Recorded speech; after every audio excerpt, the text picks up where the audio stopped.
안녕하세요. Eat 바이블입니다. 오늘 묵상할 말씀은 히브리서 9장 15절에서 22절까지의 말씀입니다. 먼저 오늘 말씀을 읽겠습니다. 그러므로 그리스도는 새 언약의 중재자이십니다. 그는 첫 번째 언약 아래에서 저지른 범죄에서 사람들을 구속하시기 위하여 죽으심으로써 부르심을 받은 사람들로 하여금 약속된 영원한 유업을 차지하게 하셨습니다. 유언의 효력을 논의하는 경우에는 유언한 사람이 죽었다는 확인이 꼭 필요합니다. 유언이라는 것은 유언한 사람이 죽어야만 효력을 냅니다. 유언한 사람이 살아있는 동안에는 유언은 아무런 효력이 없기 때문입니다. 이러므로 첫 번째 언약도 피 없이 세운 것은 아닙니다. 모세가 율법을 따라 모든 계명을 백성에게 말한 뒤에 물과 붉은 양털과 우슬초와 함께 송아지 피와 염소 피를 취하여 언약책과 온 백성에게 뿌리고서 이것은 하나님께서 여러분에게 명하신 언약의 피입니다 하고 말하였습니다. 또 같은 방식으로 그는 장막과 제사 의식에 쓰이는 모든 기구에도 피를 뿌렸습니다. 율법에 따르면 거의 모든 것이 피로 깨끗해집니다. 그리고 피를 흘림이 없이는 죄를 사함이 이루어지지 않습니다. 그리스도가 우리의 죄를 대신 지시고 십자가에서 죽으셨습니다. 그가 우리를 위해 흘리신 피는 영원한 효력을 가지고 있습니다. 하지만 우리는 이 은혜에 집중하기보다 자꾸 우리의 연약함에만 집중합니다. 그리스도는 우리를 위해 다시 십자가에 달리실 필요가 없습니다.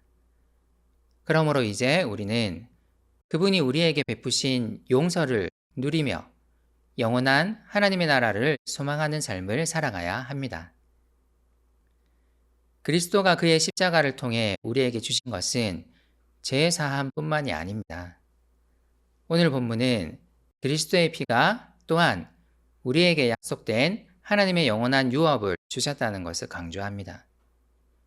이 유업은 하나님과 우리의 관계 회복, 곧 죄 사함이 있어야 우리에게 온전히 주어지는 것이었습니다.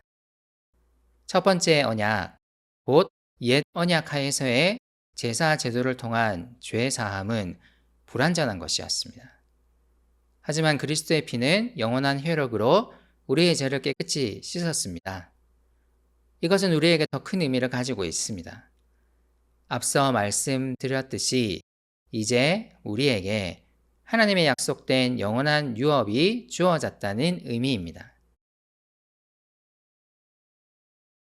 그러므로 우리에게 주어진 영원한 유업은 그리스도의 죽음으로 인한 것입니다. 일종의 유산입니다. 우리도 잘 알다시피 유산의 효력은 유언한 사람이 죽는 순간 생기는 것입니다.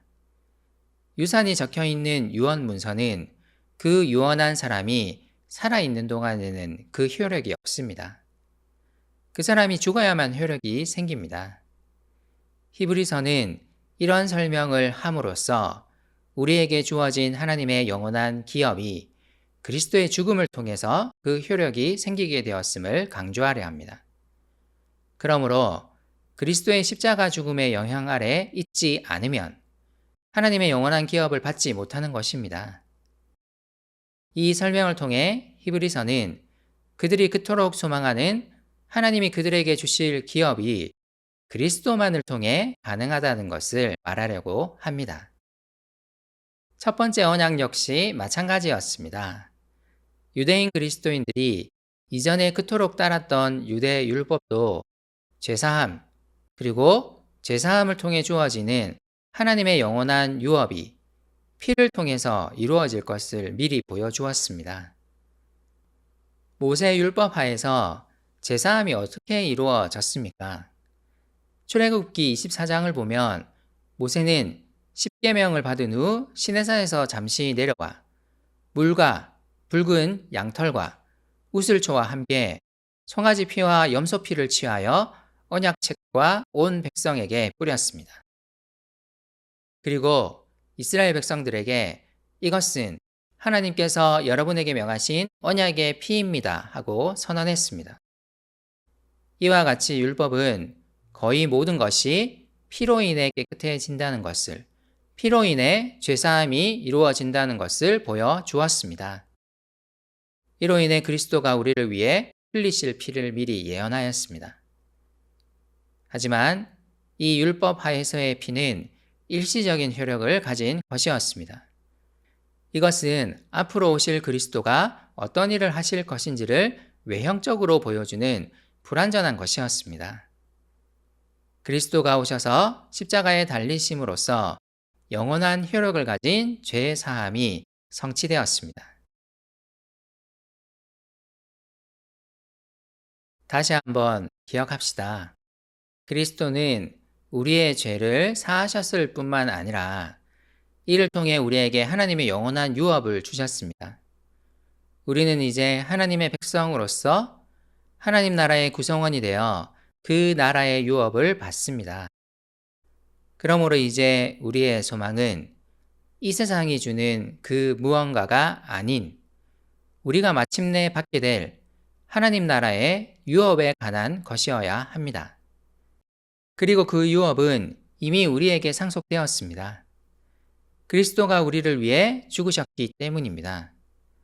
우리는 이 풍성한 유업을 소망하고 있습니까? 아직도 여전히 세상에서의 그 무엇을 소망하고 있는 것은 아닙니까? 일시적인 것이 아닌 영원한 유업을 소망하는 우리의 삶이 되기를 기도합시다.